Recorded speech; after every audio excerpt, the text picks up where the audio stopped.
नमस्कार, news night में आप सभी का स्वागत है। मैं हूं आपके साथ आरेंद्र। खबरों के इस प्राइम टाइम शो में हम आपके लिए लेकर आते हैं देश दुनिया की हर जरूरी और महत्वपूर्ण खबरें। आज जिन बड़ी खबरों पे हमारी नजर रहेगी उनमें आज की पहली बड़ी खबर है अंतरिक्ष में भारत का दबदबा। आज राष्ट्रीय अंतरिक्ष दिवस मनाया जा रहा है। 3 साल पहले आज ही के दिन चंद्रयान 3 ने चांद के दक्षिणी ध्रुव पर सफल लैंडिंग की थी, जिसके बाद आज के दिन को अंतरिक्ष में भारतीय उपलब्धियों के तौर पर मनाया जाता है। इस मौके पर प्रधानमंत्री मोदी ने क्या दिया बड़ा संदेश, इस खबर पे करेंगे आज हम विस्तार से चर्चा। आज की दूसरी बड़ी खबर है बीजेपी का मेगा प्लान। भाजपा की नई राष्ट्रीय कार्यकारिणी में 2 दिन चले मंथन में किन मुद्दों पर हुई चर्चा और किस मुद्दे पर बीजेपी ने कांग्रेस को जमकर घेरा, दिखाएंगे इस खबर को भी विस्तार से। आज की तीसरी बड़ी खबर है राहुल का दोहरा राग। महिला सशक्तिकरण के मुद्दे पर कांग्रेस और बीजेपी के बीच बयानबाजी तेज हो गई है। क्यों भाजपा ने राहुल गांधी और कांग्रेस से मांगा है सहयोग, बताएंगे भी इस खबर को विस्तार से। शुरुआत हेडलाइंस के साथ। प्रधानमंत्री नरेंद्र मोदी ने स्पेस स्टार्टअप्स के सीईओज के साथ किया संवाद। अंतरिक्ष के क्षेत्र में लिए मजबूत इकोसिस्टम तैयार करने पर दिया जोर। कहा भारत में वैश्विक अंतरिक्ष क्षेत्र में अग्रणी भूमिका निभाने की क्षमता।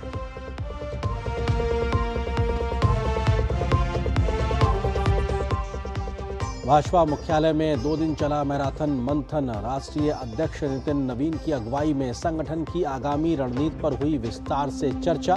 अगले साल कई राज्यों में होने वाले विधानसभा चुनाव और मिशन 29 पर रहा फोकस। जेन जी से संवाद पर भी जोर।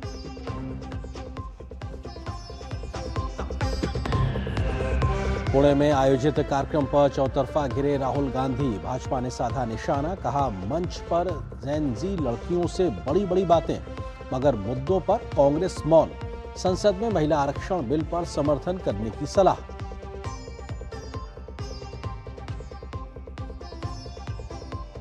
रक्षा क्षेत्र में आत्मनिर्भरता की मुहिम को नई रफ्तार।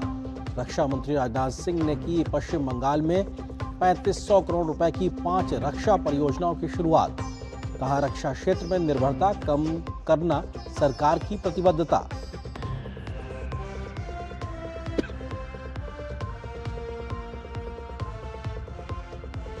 झारखंड में छात्र आंदोलन को लेकर सियासत तेज। प्रदर्शन को लेकर पुलिस कार्रवाई पर भाजपा हमलावर। सोरेन सरकार पर छात्र आंदोलन के दमन का आरोप।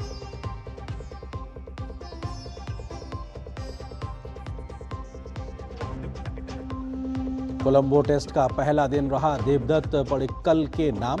लगाया लगातार दूसरा शतक। पहले दिन टीम इंडिया का स्कोर। पहली पारी में 5 विकेट पर 300 रन।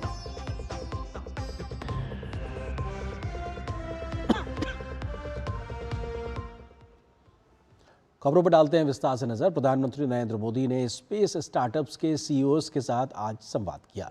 सीईओज ने अंतरिक्ष क्षेत्र में सरकार के द्वारा की जा रही पहलों की जमकर सराहना की। वहीं प्रधानमंत्री ने उनसे निरंतर प्रयत्नशील रहने और अंतरिक्ष के क्षेत्र का एक मजबूत इकोसिस्टम तैयार करने पर बल दिया। प्रधानमंत्री ने कहा कि ऐसा अनुकूल माहौल बनाया जाना चाहिए जिससे दुनिया भर के लोग अंतरिक्ष के क्षेत्र में अपना करियर तलाशने और भविष्य बनाने के लिए भारत को एक पसंदीदा जगह के रूप में देखें। क्योंकि बीते कुछ वर्षों की लिहाज से अगर बात की जाए तो भारत ने अंतरिक्ष के क्षेत्र में एक लंबी छलांग लगाई है। उस दिशा में भारत सरकार के द्वारा तमाम जो प्रयास किए गए उससे निजी क्षेत्र को भी एक बड़ा संबल मिला है। प्रधानमंत्री ने इसी प्रकार के सरकार और निजी क्षेत्र के मिलकर प्रयासों को लगातार निरंतरता से आगे बढ़ाने का जिक्र किया, ताकि अंतरिक्ष के क्षेत्र में भारत ने जो उपलब्धियों का एक बड़ा सफर तय किया है उसमें एक बड़ी छलांग लगाई जा सके। क्योंकि निजी क्षेत्र ने जिस प्रकार से कमाल बीते समय में करके दिखाया, उसके बाद भारत ने दुनिया के मंच पर अपनी पहचान को एक अलग नजरिए से पेश करने का काम किया है। क्योंकि भारत का जो इसरो का पूरा कार्यक्रम है, भारत का जो स्पेस मिशन है, जिस प्रकार से उसमें तमाम बीते कुछ वर्षों में बड़ी बड़ी उपलब्धियां हुई हैं। निजी क्षेत्र के लिहाज से अगर बात की जाए तो भारत में अंतरिक्ष इकोनॉमी भी है, बहुत तेजी से बढ़ती नजर आ रही है। दुनिया के लॉन्चिंग पैड के तौर पर इसरो ने अपनी महारत को सिद्ध करके दिखाया है और किस तरीके से ये अपने आप में बेहद महत्वपूर्ण रहा। आइए आपको इस प्रधानमंत्री के संवाद का जिक्र करते हैं।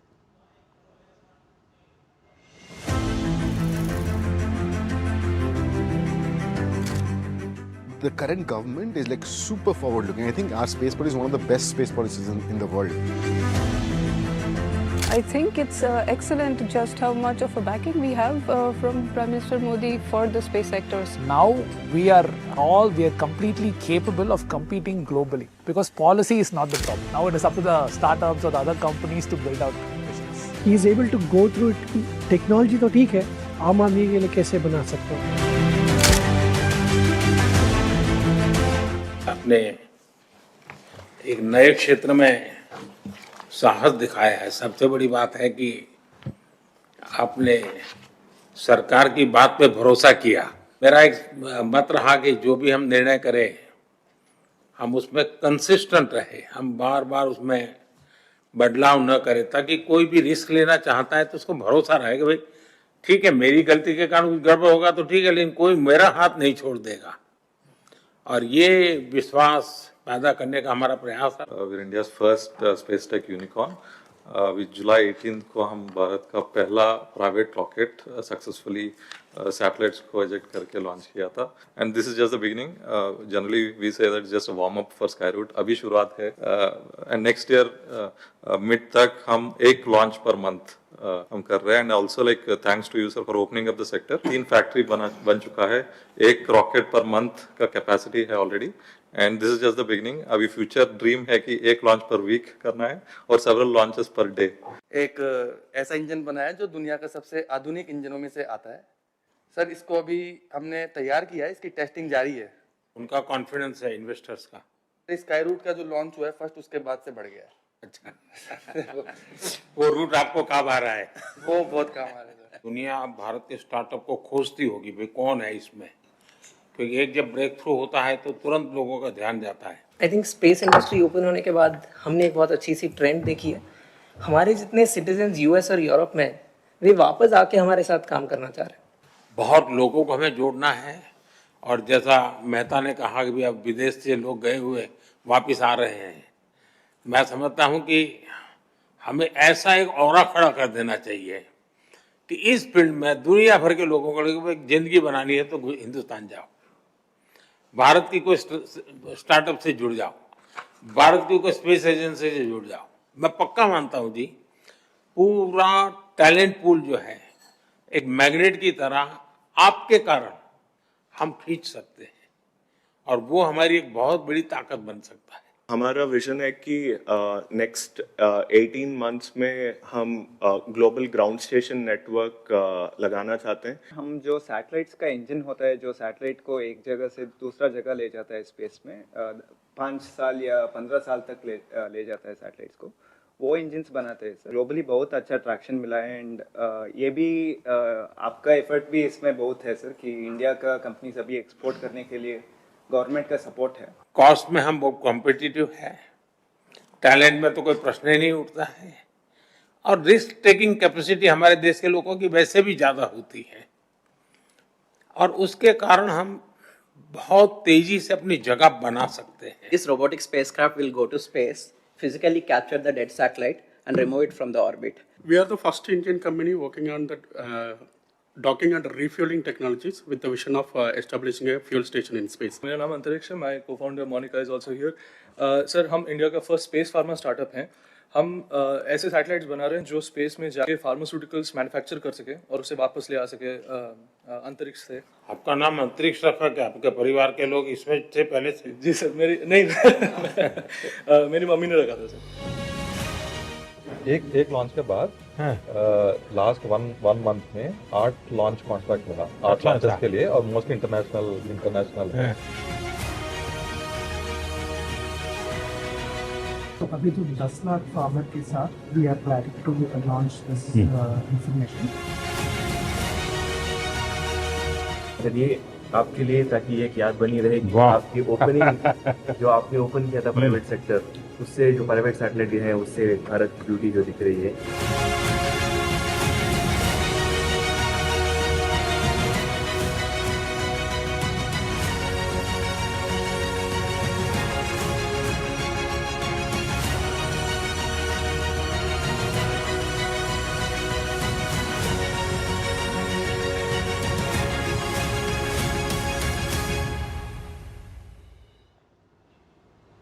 तो स्पेस सेक्टर में जो तमाम स्टार्टअप्स हैं उनके साथ प्रधानमंत्री का संवाद। लेकिन भारत ने अंतरिक्ष के क्षेत्र में एक बड़ी छलांग लगाई है।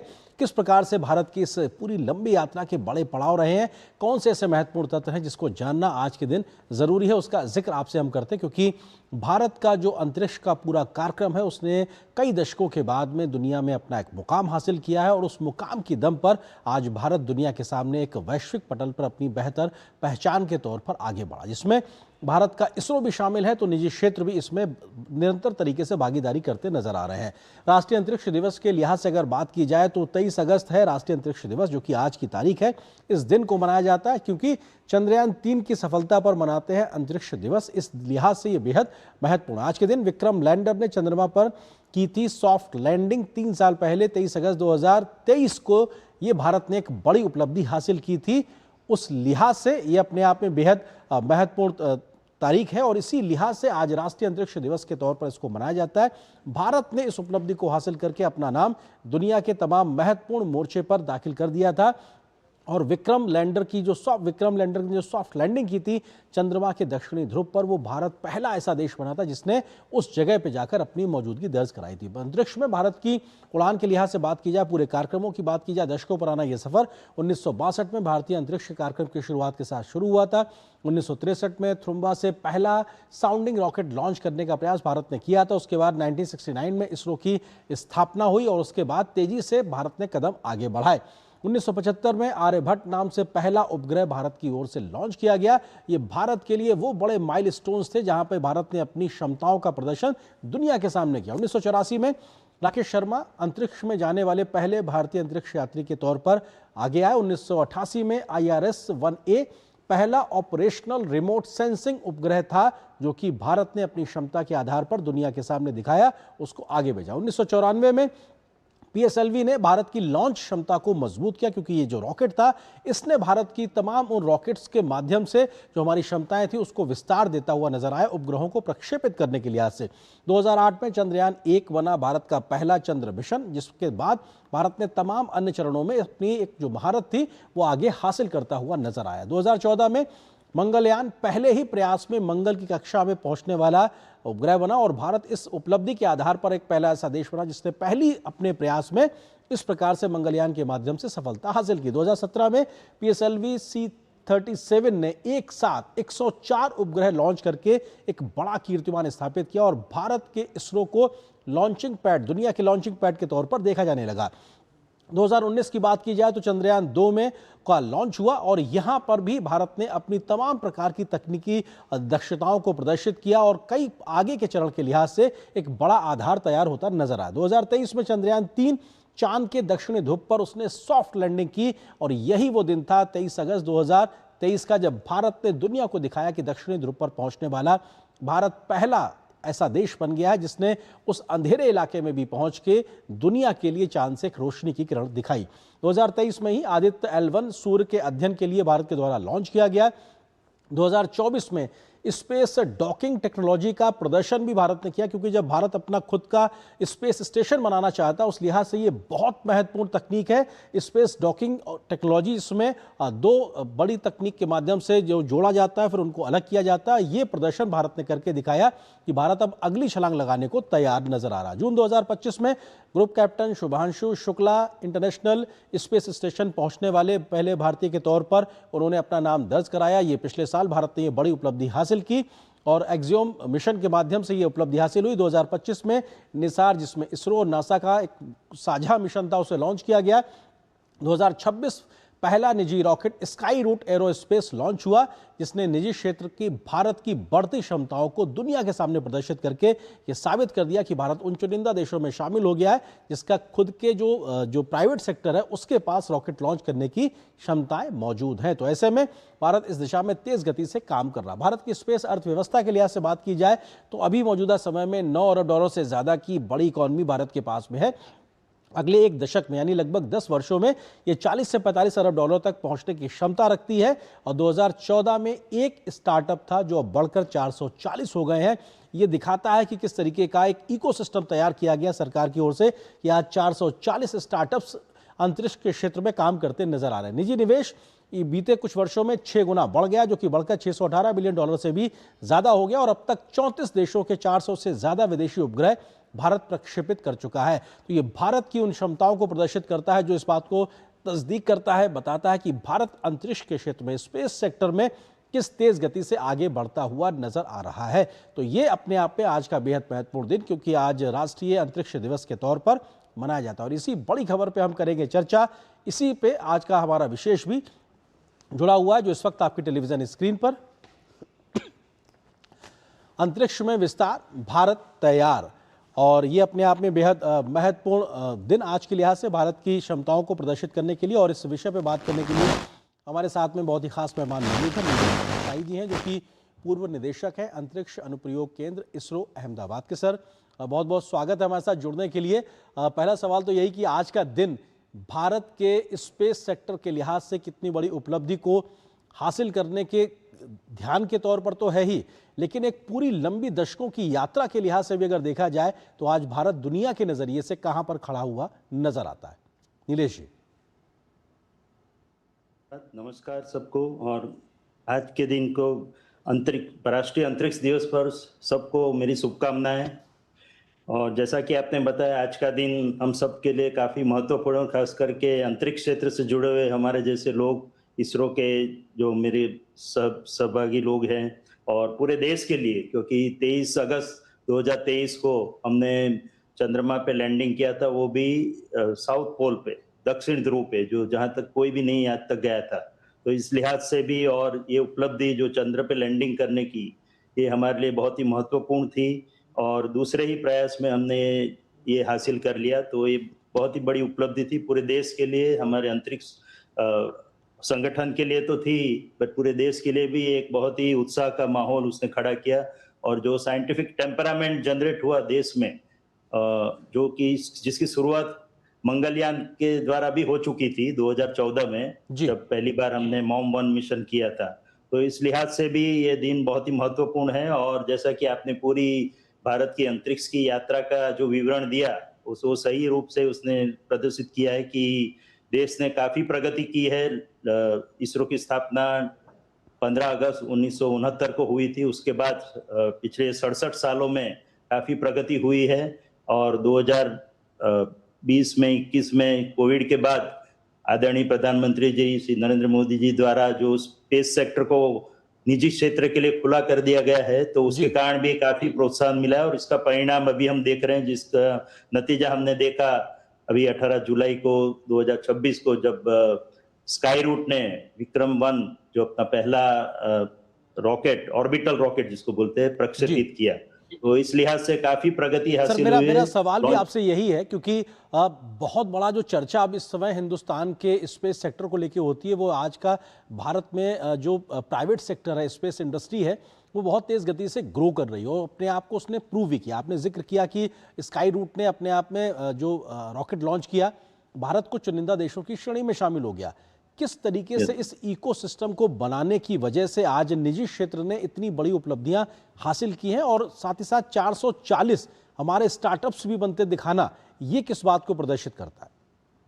तो जैसा कि जब हमने शुरुआत की थी निजी क्षेत्र को खुला करने की 2021 और 22 में, आप सबको पता होगा कि 12 जून 2022 को आदरणीय प्रधानमंत्री जी ने यहाँ पर उद्घाटन किया था INSPACE का, Indian National Space Promotion and Authorisation Centre, जो कि अहमदाबाद में इसका हेडक्वार्टर है। तो उसने फिर अपना कार्य करना शुरू किया। जो पहले 2-4 स्टार्टअप ही हुआ करते थे स्पेस के क्षेत्र में, अंतरिक्ष के क्षेत्र में, आज आपने जो बताया कि 440 स्टार्टअप ऑलरेडी रजिस्टर हो चुके हैं और उसकी तादाद बढ़ती ही जा रही है। अभी हमको INSPACE को ये कहना पड़ रहा है कि अभी बस किया जाए, अभी जो 440 स्टार्टअप है उनको अपना हुनर दिखाने की मौका दिया जाए, और उसके बाद हम आगे के रजिस्ट्रेशन करेंगे और अन्य लोगों को भी प्रोत्साहन देंगे। और इसके साथ साथ दूसरी खास ध्यान देने योग्य बात यह है कि ये हर एक क्षेत्र में ये स्टार्टअप शामिल हुए हैं। जो लॉन्च व्हीकल तो एक है जो हमने देखा विक्रम-1 के प्रक्षेपण से, इसके साथ साथ सैटेलाइट बनाना, उपग्रह बनाना, उसके साथ साथ उसके जो पेलोड है, इंस्ट्रूमेंटेशन है, नितंभार है, वो बनाना, और उस साथ साथ में जो मुख्य मार्केट है 60 से 70% तो डेटा प्रोसेसिंग, जो डेटा आता है सैटेलाइट से, और उसका प्रोसेसिंग करके उसके एप्लीकेशन करना। तो एप्लीकेशन भारत जैसे विकासशील और जो विकसित होने जा रहा है ऐसे देशों के लिए काफी महत्वपूर्ण है, क्योंकि अंतरिक्ष क्षेत्र का उपयोग हमको उपयोग में लाना है। अंतरिक्ष का उपयोग करके देश के गवर्नेंस और डेवलपमेंट को, विकास को और उसकी जो एडमिनिस्ट्रेशन है उसमें बढ़ावा करना है। तो ये सब के लिए काफी स्टार्टअप अभी इसमें आगे आए हैं और इन सब का हुनर देखने का हमको मौका मिलेगा। नेक्स्ट सर ये चीज जो बात आप कह रहे हैं, क्योंकि आज प्रधानमंत्री का हमने संवाद भी सुना तमाम स्पेस सेक्टर के जो स्टार्टअप्स के सीईओज हैं उनके साथ में, एक बातों का सार निकल के ये आया, प्रधानमंत्री का आह्वान भी निकल के आया कि साहब हमको ऐसा इकोसिस्टम तैयार करना है कि दुनिया भर अब भारत के इसरो और अंतरिक्ष के जो हमारा जो पूरा मिशन है जिसमें निजी क्षेत्र भी शामिल है उन सबके साथ जुड़ना चाहे। हमें इस तेज गति से आगे बढ़ना है। जो रिवर्स माइग्रेशन की बात भी आज कहीं ना कहीं चर्चा में आई कि लोग अब भारत आकर इस स्पेस सेक्टर में कुछ बड़ा करना चाहते हैं। आपको लगता है कि उन संभावनाओं के अब नए द्वार खुलते नजर आ रहे हैं? जरूर, आदरणीय प्रधानमंत्री जी ने कह दिया तो ये जरूर होने जा ही रहा है, क्योंकि वो तो स्वप्न दृष्टा है, आगे का देख सकते हैं। उन्होंने जो बताया, एक तो पहली बात जो आपने बताई कि जो अभी हमारा जो शेयर है वर्ल्ड स्पेस मार्केट में वो 1.71% है, तो उसको बढ़ा के प्रधानमंत्री जी की आशा है कि 5% किया जाए। अगर 10% कर पाए तो सबसे अच्छा होगा। तो यानी कि उसको 3 गुना तो करना ही है और 6 गुना करने की भी हमको कोशिश जारी रखनी है। सो 1.71% से उसको 5 या 10% तक ले जाना है। तो ये एक हमारे सामने चुनौती रहेगी। दूसरी है कि जो आपने बताया रिवर्स माइग्रेशन, जो हमारे होनहार बच्चे ब्रेन ड्रेन के द्वारा अमेरिका या यूरोप या अन्य देशों में जा रहे हैं, वो ऐसे भी उनकी पॉलिसी के कारण भी ये स्टॉप हो ही चुका है। पर यहाँ पे जो अवसर पैदा हो चुके हैं खास करके स्पेस के क्षेत्र में, तो उससे भी इस रिवर्स माइग्रेशन को बढ़ावा मिलेगा। कई हमारे नौजवान जो हैं वो अमेरिका और यूरोप के कंपनियों द्वारा स्थापित उद्योगों के द्वारा यहाँ पे भारत में ही निर्माण कर रहे हैं अलग अलग उपग्रहों का और जैसे मैंने बताया नितबार का और अन्य एप्लीकेशन का। तो कुल मिला के बहुत ही अच्छा इकोसिस्टम जनरेट हो रहा है और इंस्पेस और इसरो के सही प्रयासों के द्वारा इस बात को और भी बढ़ावा मिलेगा। और जो प्रधानमंत्री की इच्छा है कि जल्दी से जल्दी 2030 तक हम 5% से 10% तक जो वर्ल्ड मार्केट का शेयर है वो हासिल कर ले। इसके साथ साथ उन्होंने 2-3 और भी बातें आज हमारे आदरणीय सर थोड़ा समय सीमित में एक जवाब आपसे चाहता हूं सर, क्योंकि प्रधानमंत्री का तमाम लोगों से संबोधन करना और इस प्रकार से भारत की ये पूरी यात्रा चल रही है, ये नए बच्चों नए टैलेंट को भी कितना प्रभावित करता है, प्रोत्साहित करता है इस दिशा में तेजी से जुड़ने और आगे काम करने को लेकर? बहुत ही प्रोत्साहित करता है। जैसा कि आपने बताया कि जो उन्होंने मीटिंग की थी वो तो 20 स्टार्टअप के साथ ही की थी, बट हमारे पास तो अभी 440 स्टार्टअप है। तो अन्य लोग भी उससे काफी प्रोत्साहित हुए कि प्रधानमंत्री इतने कम समय में इतने लोगों को मिल रहे हैं और हर एक की बातों में अपना इंटरेस्ट जता रहे हैं। तो उससे ही पता लगता है कि भारत सरकार को कितना इंटरेस्ट है स्पेस को बढ़ावा देने में। और जैसा कि मैंने बताया कि हमने उनको भरोसा भी दिलाया है कि हम 2030 तक ये 5 से 10% तक शेयर हासिल कर लेंगे। इसके साथ साथ 5 यूनिकॉर्न भी बन जाएंगे हमारे देश में और साल भर में 50 लॉन्च का जो प्रधानमंत्री जी का सपना है वो भी पूरा कर पाएंगे। तो कुल मिला के बहुत ही बड़े हमारे सपने हैं और वो सपने साकार करने की हमारी कोशिश भी रहेगी और सपने साकार होते दिख भी रहे और अंतरिक्ष की उड़ान साकार होती नजर आएगी। इस उम्मीद के साथ बहुत बहुत शुक्रिया सर हमारे साथ जुड़ने के लिए, इस खबर पर विस्तार से बात करने के लिए शुक्रिया आपका।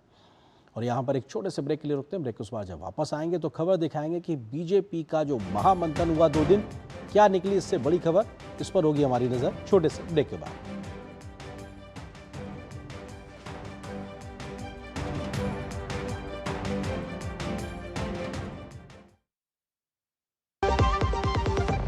खाने में मेरी क्वीन के लिए क्या है?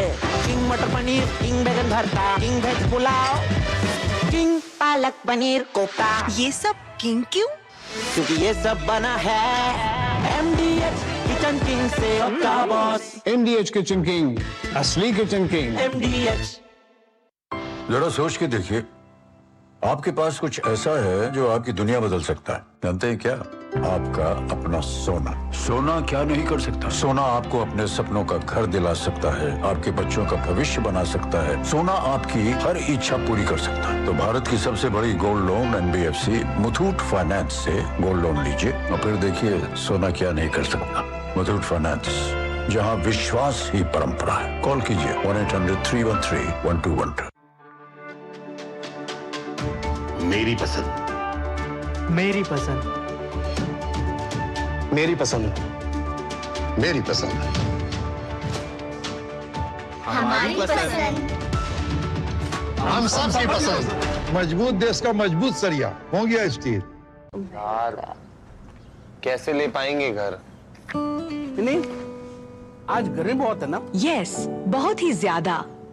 पापा, घर खरीदने की planning is not easy. Vini, long term savings का बेस्ट प्लान बताना। LIC protection plus plan. LIC और सेविंग्स। यस, इसमें इंश्योरेंस और फंड्स दोनों में इन्वेस्ट करके गोल्स के हिसाब से सम अश्योर्ड एडजस्ट कर सकते हो। LIC protection plus plan, future insured, growth assured.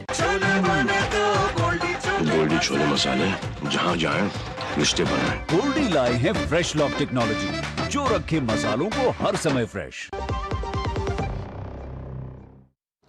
Bhajpa के राष्ट्रीय अध्यक्ष नितिन नवीन ने अपनी टीम के साथ 2 दिन दिल्ली में मैराथन मंथन किया। इस मंथन में क्या निकला, खैर ये तो भविष्य बताएगा, मगर एक बात तय है कि भाजपा ने आगामी रणनीति के जरिए कई लक्ष्यों को एक साथ साधने का टारगेट फिक्स कर दिया है। 2 दिन चली बैठक में बीजेपी ने वैचारिक और राजनीतिक मुद्दों पर अपना रुख स्पष्ट किया है और रणनीति का ताराबाना भी बुनकर सामने रख दिया है। भारतीय जनता पार्टी की नई राष्ट्रीय टीम की 2 दिवसीय बैठक रविवार को दिल्ली में संपन्न हो गई। राष्ट्रीय अध्यक्ष नितिन नवीन की अध्यक्षता में हुई इस बैठक में संगठन को मजबूत करने, आगामी विधानसभा चुनाव की तैयारियों, युवाओं और जेन जी के साथ संवाद बढ़ाने के साथ साथ प्रधानमंत्री नरेंद्र मोदी के सार्वजनिक जीवन के 25 वर्ष पूरे होने के अवसर पर देशव्यापी सेवा अभियान की रूपरेखा पर मंथन हुआ। बैठक के दूसरे दिन संगठनात्मक मंथन का फोकस सामाजिक सरोकार और सेवा कार्यक्रमों पर रहा। राष्ट्रीय पदाधिकारियों की बैठक के बाद राज्यों के प्रदेश अध्यक्षों, संगठन महामंत्रियों और प्रत्येक राज्य से चुने गए कार्यकर्ताओं के साथ विशेष कार्यशाला भी आयोजित की गई।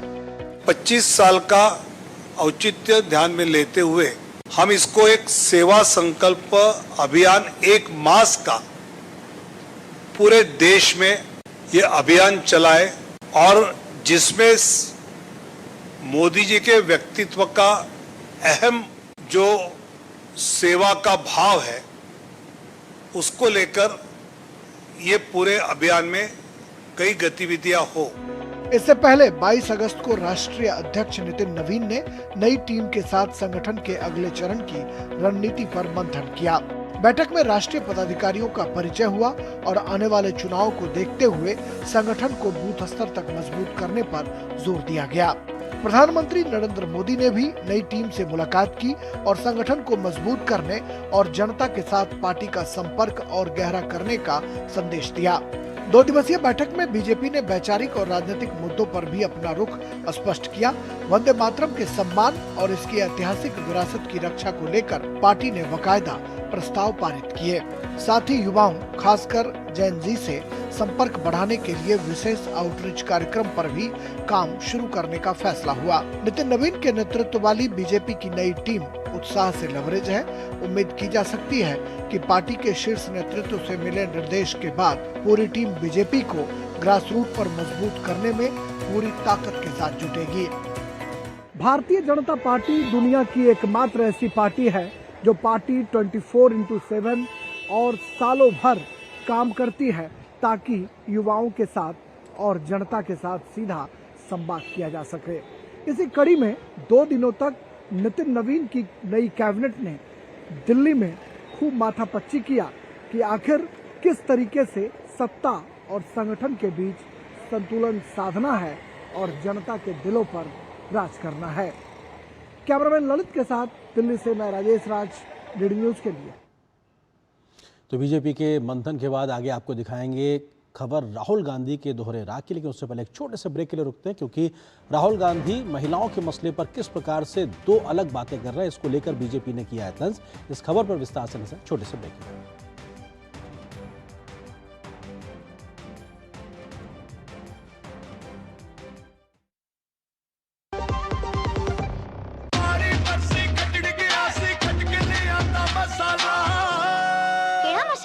छोले दा या लोबे दा, पंजाबी छोले दा या पिंडी चने दा। अब छोलिया हो या लोबिया, पंजाबी छोले या पिंडी चने, सब कुछ मजेदार बने। ओ हरी भैया, अरे वाह, खेतों में कौन सी फसल लगाए हो? 12 महीने कमा कर दे ऐसी फसल। क्या? मैंने नया व्यवसाय शुरू किया है। उसके लिए पैसे? इसमें किसी निवेश की जरूरत ही नहीं। अच्छा मुखिया जी। अरे मुखिया जी नमस्ते। अरे हरी, कब आ रहे हो? आप बस चलिए, मैं पहुंचता हूं। अब मैं LIC एजेंट हूं। LIC एजेंट बनो, अब बड़ा सोचो। हमारी वेबसाइट पर जाएं या अपनी नजदीकी LIC शाखा से संपर्क करें। पढ़ता है, खेलता है, झूलता उछलता है, दौड़ता कभी कभी दौड़ कराता है, आगे आगे बढ़ता है इंडिया, अमूल दूध पीता है इंडिया।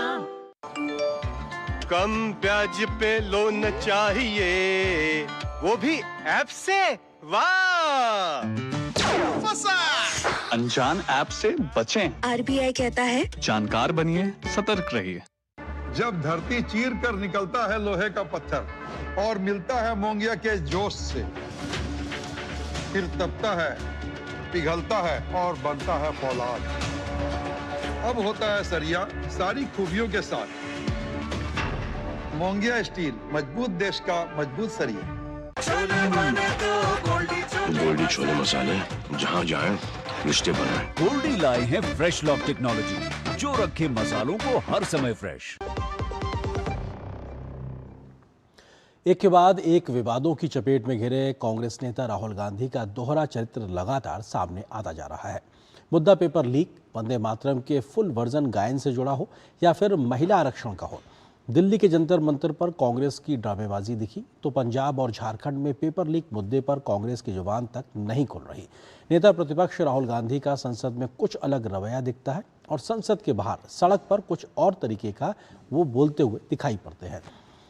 अब ताज़ा मामला पुणे में छात्रों की गूंज कार्यक्रम को ही देख लीजिए। यहाँ पर भी कांग्रेस का एक बार फिर दोहरा रवैया दिखाई पड़ा। कार्यक्रम में राहुल गांधी ने महिलाओं की पहचान, उनके अधिकार और आवाज़ उठाने के लिए जेन ज़ी लड़कियों में जोश भरा। जैसे ही राहुल गांधी ने बोलना शुरू किया तो उसमें कुछ भी ना तो नयापन दिखाई दिया और ना ही नयापन सुनाई दिया। दरअसल कांग्रेस की राजनीति उस तलवार की तरह है जिसकी मानसिकता वाली धार कुंद हो चुकी है, या फिर इसे यूं समझिए कि कांग्रेस की करनी और कतनी में ज़मीन और आसमान का अंतर है। जहां राहुल गांधी जेन ज़ी युवाओं को अपने पाले में करने के लिए बड़े बड़े सपने दिखाते हैं, मगर जब बात उन सपनों को सच करने की होती है तो पिछले दरवाजे से हो रहा हल्ला और शोर मचाकर दबे पांव निकल पड़ते हैं। कि सिर्फ राहुल गांधी का हाल नहीं बल्कि पूरी कांग्रेस की पलटन इस बीमारी से ग्रस्त या पीड़ित नजर आती है। देश को एक ऐसे उदंड अज्ञानी LOP मिला है जिसको पता नहीं है 60 साल राज किया नेहरू खानदान ने और नरेंद्र मोदी ने 12 साल में ग्रामीण महिलाओं को सेल्फ हेल्प ग्रुप के तरह 10 करोड़ से ज़्यादा महिलाओं को जोड़ा। जो लाखपति दीदी 3 करोड़ बनाया, 3 करोड़ का और लक्ष्य है, ये क्या बोलेगा?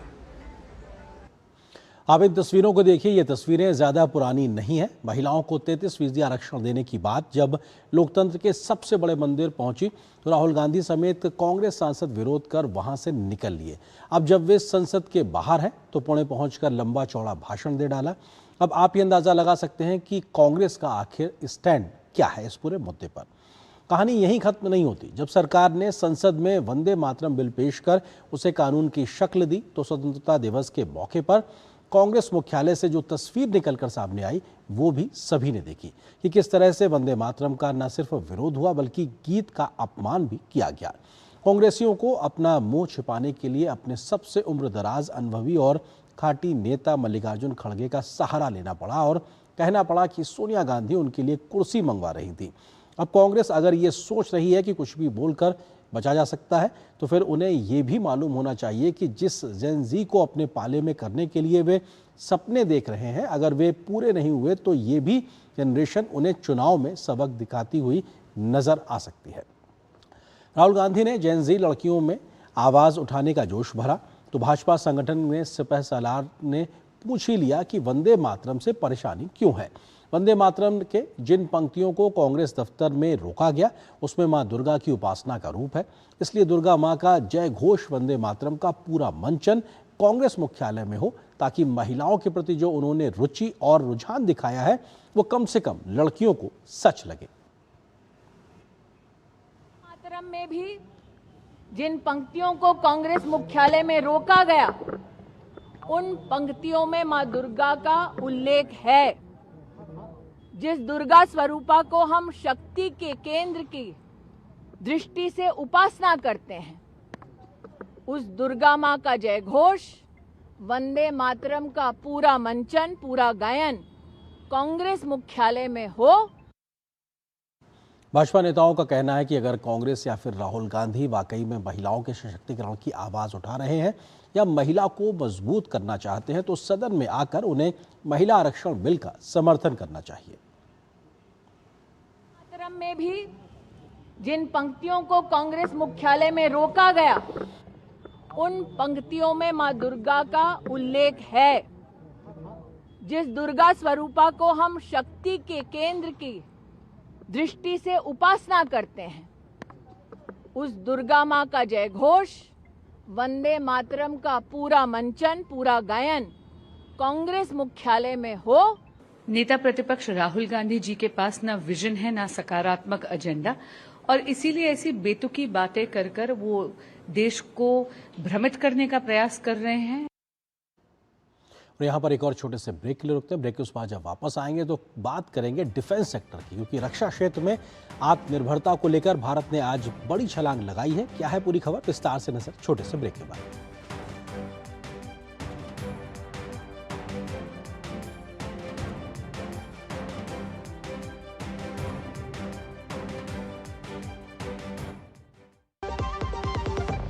हिंग देना, वो वाली MDH की सुपर हीट।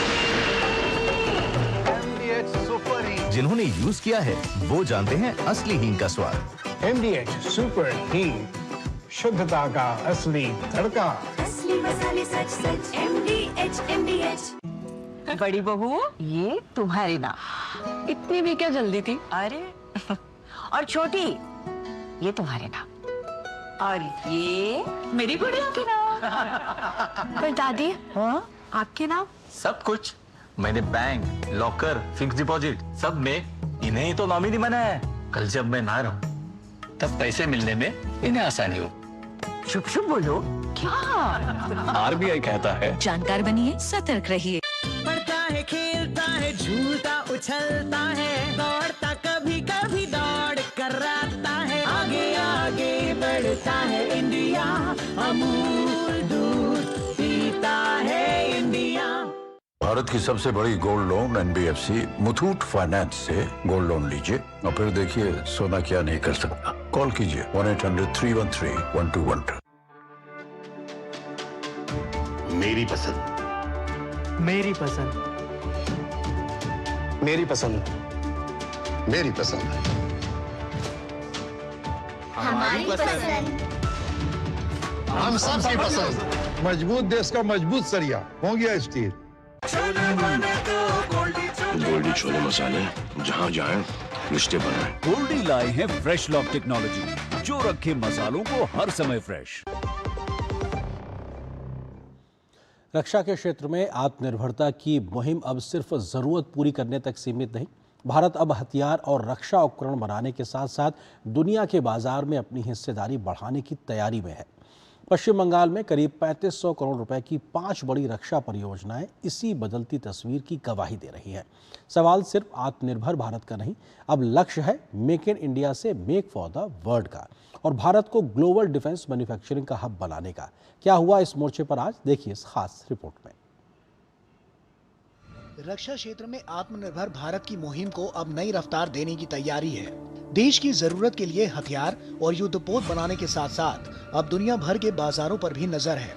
पश्चिम बंगाल में करीब 3500 करोड़ रुपए की 5 रक्षा परियोजनाओं की शुरुआत के दौरान रक्षा मंत्री राजनाथ सिंह ने साफ किया कि भारत को रक्षा क्षेत्र में किसी दूसरे देश पर निर्भर नहीं रहना है। यंत्र इंडिया लिमिटेड की दोनों फोर्जिंग फैसिलिटीज भारी तोपों, नेवल वेपन्स और एडवांस डिफेंस इक्विपमेंट के लिए हाई क्वालिटी मेटल्स भी तैयार करेंगी।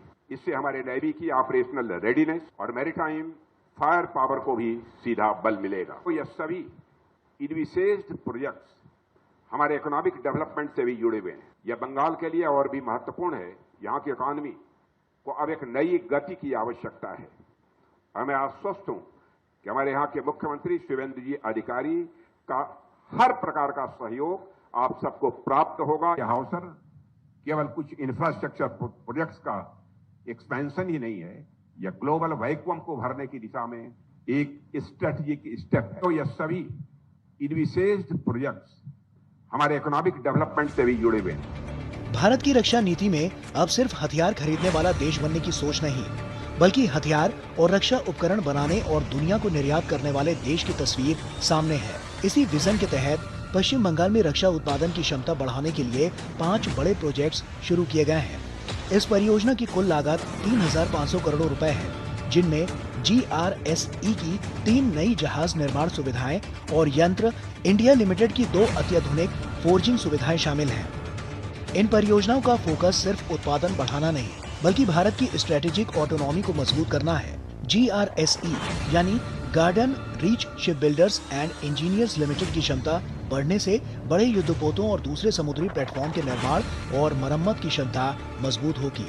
साथ ही रक्षा मंत्री ने भारत को ग्लोबल शिप बिल्डिंग हब बनाने की संभावना पर भी जोर दिया, जिनके मुताबिक वैश्विक शिप बिल्डिंग सेक्टर में बन रहे अवसरों का फायदा भारत बखूबी उठा सकता है। दूसरी तरफ यंत्र इंडिया की नई फोर्जिंग सुविधाएं रक्षा क्षेत्र के लिए महत्वपूर्ण धातु और फोर्ज कंपोनेंट्स के घरेलू उत्पादन को बढ़ावा देंगी।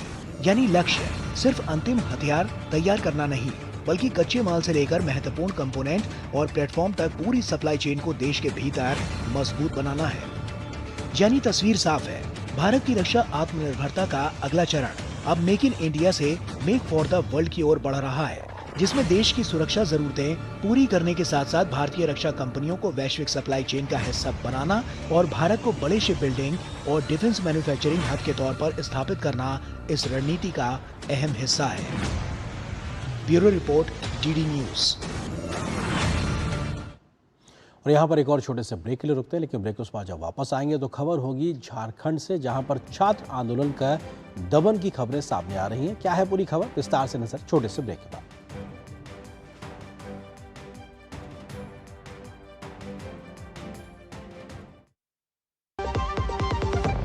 सस्ते वाले दाल मसाले स्वाद हुआ बेकार। MDH की हल्दी मिर्ची धनिया करे कमाल। ये रंग दे, ये खुशबू दे, ये तीखा, ये कम पड़े। क्या निराला MDH मसाला। ओ हरी भैया, अरे वाह, खेतों में कौन सी फसल लगाए हो? 12 महीने कमा कर दे ऐसी फसल। क्या? मैंने नया व्यवसाय शुरू किया है। उसके लिए पैसे?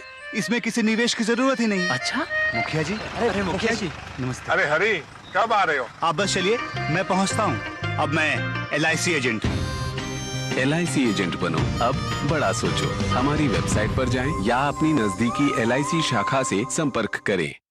जरा सोच के देखिए, आपके पास कुछ ऐसा है जो आपकी दुनिया बदल सकता है। जानते हैं क्या? आपका अपना सोना। सोना क्या नहीं कर सकता? सोना आपको अपने सपनों का घर दिला सकता है, आपके बच्चों का भविष्य बना सकता है। सोना आपकी हर इच्छा पूरी कर सकता है। तो भारत की सबसे बड़ी gold loan NBFC Muthoot finance से गोल्ड लोन लीजिए और फिर देखिए सोना क्या नहीं कर सकता। मुथूट फाइनेंस, जहां विश्वास ही परंपरा है। कॉल कीजिए 1-800-313-1212। Hey girls! Hi! Congratulations! आज तो पार्टी चाहिए। पहले चैंपियन के साथ सेल्फी लेंगे। आइडिया, यही करते हैं पार्टी। Pizza party. ये चल अपना कार्ड और पिन दे। मेरे कार्ड की डिटेल्स मैं खुद ही डालूंगी। आरबीआई कहता है अपना पिन, ओटीपी, सीवीवी या इंटरनेट बैंकिंग पासवर्ड किसी के साथ शेयर ना करें। ऑनलाइन बैंकिंग सिर्फ अपने कंप्यूटर, मोबाइल और सिक्योर नेटवर्क से करें। बाय गर्ल्स, कहाँ जा रही है? सुना नहीं, नो शेयरिंग। आरबीआई कहता है जानकार बनिए, सतर्क रहिए। गोल्डी छोले मसाले, जहाँ जाए रिश्ते बनाए। गोल्डी लाए हैं फ्रेश लॉक टेक्नोलॉजी, जो रखे मसालों को हर समय फ्रेश। झारखंड में भर्ती परीक्षाओं को लेकर शुरू हुआ छात्र आंदोलन अब सियासी टकराव में बदलता जा रहा है।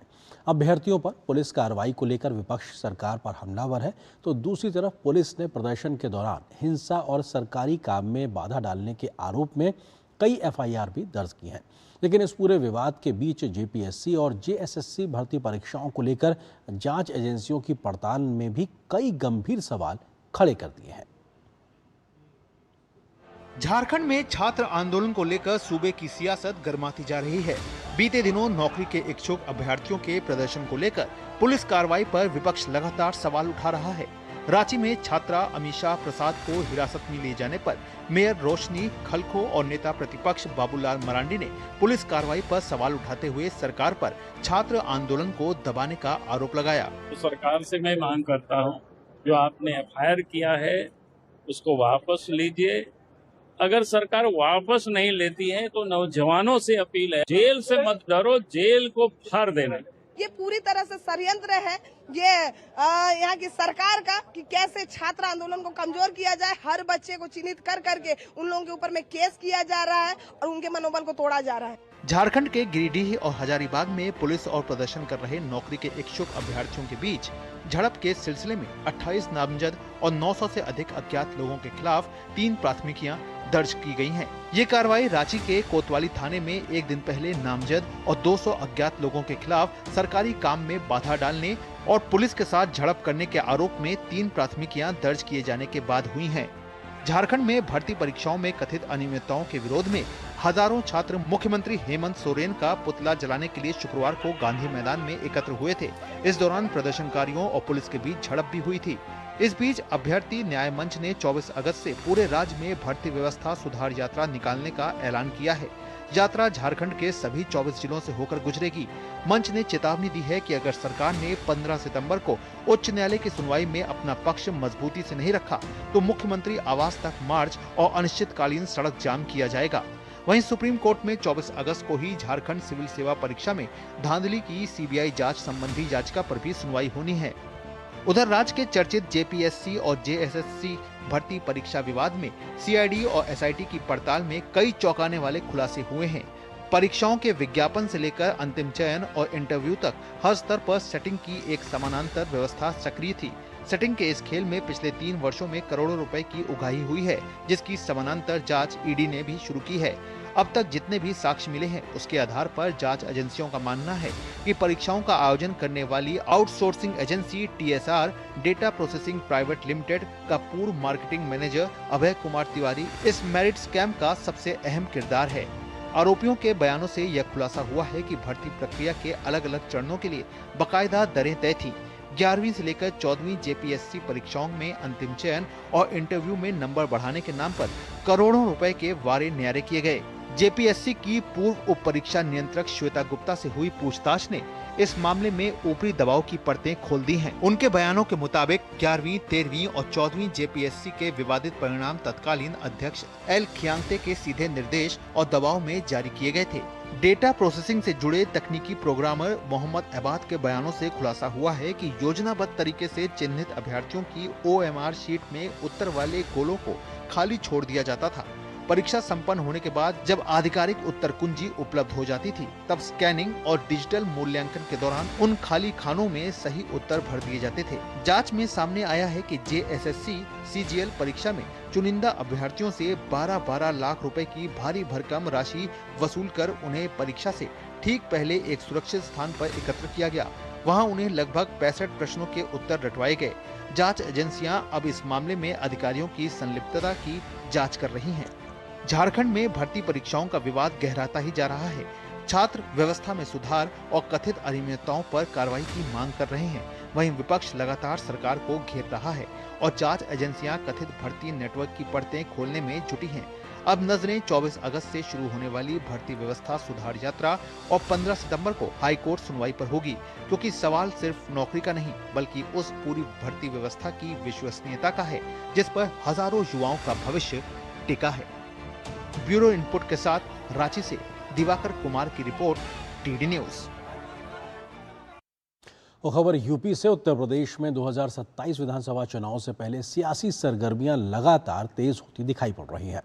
मुख्यमंत्री योगी आदित्यनाथ ने लखनऊ में रसोइया सम्मान समारोह के दौरान एक तरफ 3,53,000 रसोइयों के लिए सामाजिक सुरक्षा से जुड़ी बड़ी घोषणाएं की, तो दूसरी तरफ समाजवादी पार्टी की पिछली सरकार पर भी उन्होंने जमकर निशाना साधा। मुख्यमंत्री ने शिक्षा और कानून व्यवस्था के मुद्दे पर सपा को घेरा और जर्जर स्कूलों के वीडियो को लेकर भी विपक्ष पर पलटवार किया। मुख्यमंत्री योगी आदित्यनाथ ने समाजवादी पार्टी पर जमकर निशाना साधा। 2017 से पहले की सरकार पर शिक्षा और कानून व्यवस्था के मुद्दे पर तीखा हमला बोलते हुए उन्होंने कहा कि पिछली सरकार के दौर में शिक्षा व्यवस्था बदहाल थी और गरीब परिवारों के बच्चे मुश्किल परिस्थितियों में स्कूल जाने को मजबूर थे। लखनऊ में मध्याह्न भोजन योजना के रसोइयों के सम्मान के समारोह के मंच से उन्होंने दावा किया कि भाजपा की डबल इंजन सरकार के नेतृत्व में प्रदेश की शिक्षा व्यवस्था नकल से मुक्त होकर बेहतर शिक्षा की दिशा में आगे बढ़ रही है। कुछ लोग जर्जर भवनों को फोटोग्राफ्स सोशल मीडिया में दिखा रहे हैं, ये उन्हीं के स्मारक हैं जिनके इशारे पे दिखा रहे हो। प्रोजेक्ट अलंकार के अंतर्गत जो नए भवन विद्यालयों के बने हैं, ये आज की नई शिक्षा व्यवस्था की जो नकल मुक्त, अकल से युक्त शिक्षा प्रणाली का आधार बन रहा है और समय सीमा के अंदर परीक्षा होना। सत्र के पहले 3 महीने परीक्षा में लगते थे, 3 महीने परिणाम में लगते थे और अब 14 दिन में परीक्षा, अगले 14-15 दिन में परिणाम। हमने 6 महीने का काम 1 महीने के अंदर पूरा किया है। मुख्यमंत्री ने सपा अध्यक्ष अखिलेश यादव का नाम लिए बिना उन्हें बबुआ कहकर निशाने पर लिया। उन्होंने तंज कसते हुए कहा कि पिछली सरकार के पास प्रदेश के लिए समय नहीं था, लेकिन आज सरकार के पास प्रदेश के लिए पर्याप्त समय है और इसी वजह से योजनाओं के परिणाम दिखाई दे रहे हैं। कानून व्यवस्था को लेकर मुख्यमंत्री ने पहले की सपा सरकार पर भी हमला बोला। इन्होंने लूटा है, प्रदेश को गुंडा प्रदेश बना दिया था, गरीबों की जमीनों पे कब्जा करते थे, बेटी की सुरक्षा में सेंध लगाते थे, कोई सुरक्षित नहीं था, रोज दंगा, रोज फसाद। पर्व और त्योहार के पहले लोगों की खुशी छीन ली जाती थी। आज आप देखते होंगे कोई बेटी की सुरक्षा में सेंध लगाएगा, किसी बहन को छेड़ेगा तो मान के चलिए कि यमराज के घर जाने का उसका रास्ता तय हो गया है। सियासी हमलों के बीच मुख्यमंत्री ने प्रदेश के 3,53,000 रसोइयों के लिए सामाजिक सुरक्षा का दायरा बढ़ाने वाली 4 बड़ी घोषणाएं भी की। रसोइयों का मानदेय 2,000 से बढ़ाकर 3,000 रुपए करने का ऐलान किया गया। दुर्घटना की स्थिति में परिवार को 2 लाख रुपए की सहायता देने की घोषणा की गई। रसोइया परिवार को सालाना 5 लाख रुपए तक कैशलेस इलाज और ड्रेस के लिए मिलने वाली राशि को 500 रुपए बढ़ाकर 1,000 रुपए करने की घोषणा हुई। लखनऊ में आयोजित कार्यक्रम में मुख्यमंत्री ने 11 रसोइयों को प्रतीकात्मक रूप से कैशलेस चिकित्सा कार्ड भी दिए। मुख्यमंत्री ने कहा कि रसोइयों की जिम्मेदारी सिर्फ बच्चों का पेट भरना नहीं, बल्कि उन्हें पौष्टिक भोजन देकर स्वस्थ बचपन तैयार करना भी है। तो रसोई का मतलब केवल पेट भरने के लिए भोजन नहीं होता है, ये पोषण भी होता है। एक बच्चे के बचपन को स्वस्थ और समर्थ बनाने का एक अभियान भी है। यानी आप देश के बचपन को स्वस्थ बना रहे हैं, लेकिन आपके स्वास्थ्य की चिंता नहीं होती थी। और अब 5 लाख रुपए का प्रतिवर्ष आप लोग अपना उपचार किसी भी पैनल्ड हॉस्पिटल में करवा सकते हैं, कोई आपको मना नहीं कर सकता। ये आपको पहले कभी नहीं मिला। रसोइया सम्मान समारोह में मुख्यमंत्री योगी आदित्यनाथ ने एक ओर सरकार की योजनाओं और उपलब्धियों का जिक्र किया, तो दूसरी ओर शिक्षा, कानून व्यवस्था और स्कूलों की स्थिति को लेकर पिछली सरकार पर जमकर निशाना साधा। कार्यक्रम में की गई घोषणाओं से रसोइयों को आर्थिक मदद, बेहतर स्वास्थ्य सुविधा और सामाजिक सुरक्षा मिलने की उम्मीद है। Bureau report, DD news. और खबर खेल से जुड़ी हुई, भारत ग्लोबल स्पोर्ट्स हब के रूप में अपनी पहचान लगातार मजबूत कर रहा है। बड़ी वैश्विक खेल प्रतियोगिताओं की शानदार मेजबानी के लिए भारत को वैश्विक मंच पर लगातार सराहा जा रहा है। VWF वर्ल्ड चैंपियनशिप 2026 इसी सिलसिले की एक महत्वपूर्ण कड़ी है। किस तरीके से, आप देखिए इस रिपोर्ट को और मुझे मेरी पूरी टीम को दीजिए अनुमति। नमस्कार। भारत की राजधानी दिल्ली, ऐतिहासिक इंदिरा गांधी इंडोर स्टेडियम और आयोजन बैडमिंटन की दुनिया के सबसे खास मुकाबले BWF वर्ल्ड चैंपियनशिप का। विश्व स्तरीय सुविधाओं, शानदार आयोजन व्यवस्था और भारतीय दर्शकों के उत्साह ने दिल्ली को एक सप्ताह के लिए दुनिया की बैडमिंटन राजधानी बना दिया। इस वैश्विक आयोजन की मेजबानी के लिए भारत ने अपनी खेल अवसंरचना और प्रबंधन में कई बड़े बदलाव किए। दिल्ली के इंदिरा गांधी इंडोर स्टेडियम को वैश्विक सुविधाओं से लैस किया गया। आयोजन स्थल के नवीनीकरण के तहत आधुनिक फ्लोरिंग, अत्याधुनिक लाइटिंग और नए सिरे से लैंडस्केपिंग की गई। ये प्रयास इतने व्यापक रहे कि आयोजन में जुटे BWF अधिकारियों, विदेशी कोचों और खिलाड़ियों ने इनकी भरपूर सराहना की। I'm really impressed. I thank Samsung India and all the stakeholders, the government, everybody have actually been behind this with the venue, with the operational detail that they've been able to get right for this tournament. I've only heard really positive feedback from players and everybody. मेजबानी के साथ साथ भारतीय खिलाड़ियों ने भी अपने प्रदर्शन से देश का गौरव बढ़ाया। ये आयोजन सिर्फ बैडमिंटन तक सीमित नहीं था, ये भारत की बदलती खेल तस्वीर का प्रतीक भी बना। ओलंपिक खेलों से लेकर विश्व चैंपियनशिप तक भारत लगातार अंतर्राष्ट्रीय आयोजनों की मेजबानी की अपनी क्षमता मजबूत कर रहा है। भारत के एथलीट्स, भारत की टीम बेटर से बेस्ट होती जा रही है।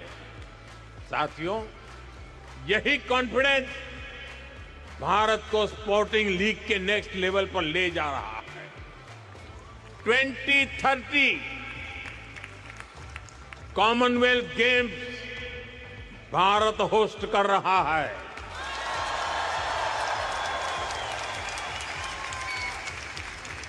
भारत 2036 ओलंपिक्स को होस्ट करने का भी दावेदार है।